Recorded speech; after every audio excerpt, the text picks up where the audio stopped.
video, I'm going to share with you how we use the one-room schoolhouse approach in our homeschool.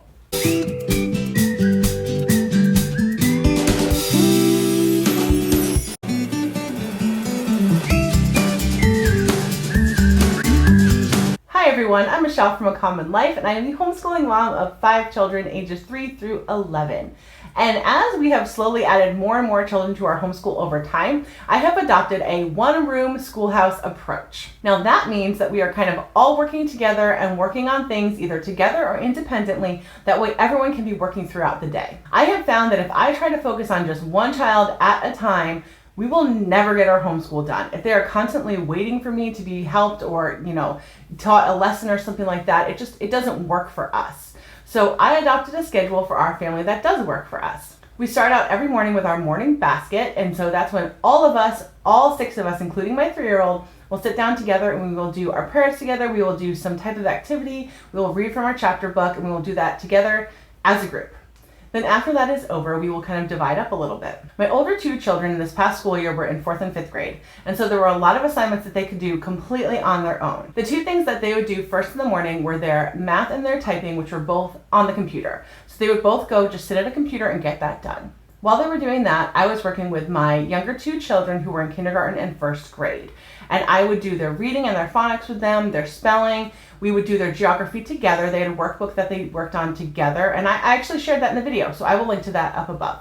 And we did that together. We did writing. And then my younger son, who was in kindergarten, he usually got his work done in about an hour, hour and a half or so, which is one of the wonderful things about homeschool is that they can get their work done and they can just go play and have a good time. And so he was able to do that. And as soon as he was done, I would finish up whatever I needed to finish up with the 1st grader, and then he would be done and he would kind of go on his way. At that same time, the older 2 were kind of finishing up all of their independent work, and they would come to me at the table, and the 3 of us would work together on their writing, their grammar, their Latin, and anything else that they may have needed help with.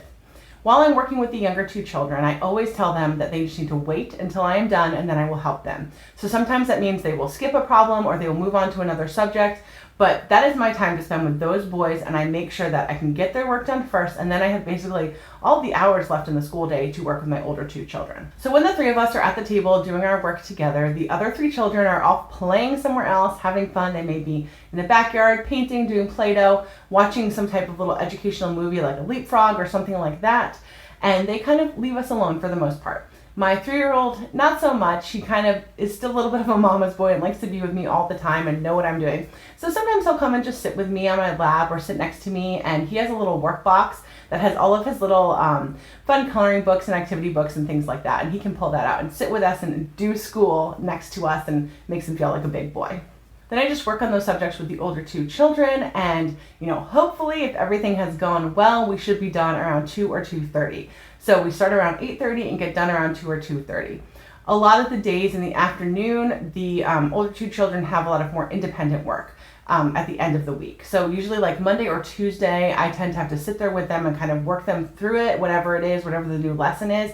And then by later in the week, they are doing independent work. I may have to give them a test or a quiz or something like that, but I usually have a little bit more free time in the afternoon on those days. Even though my children are obviously not in the same grades, for my kindergarten and 1st grader, I combine a lot of their work, and for my 4th grader and my 5th grader, I combine a lot of their work. And that is kind of the one-room schoolhouse approach, where I'm combining things as much as I can, making them work together, working together as a family, and it really does cut down on my workload and time that I need to spend with each child, because I'm able to spend time together with all of them.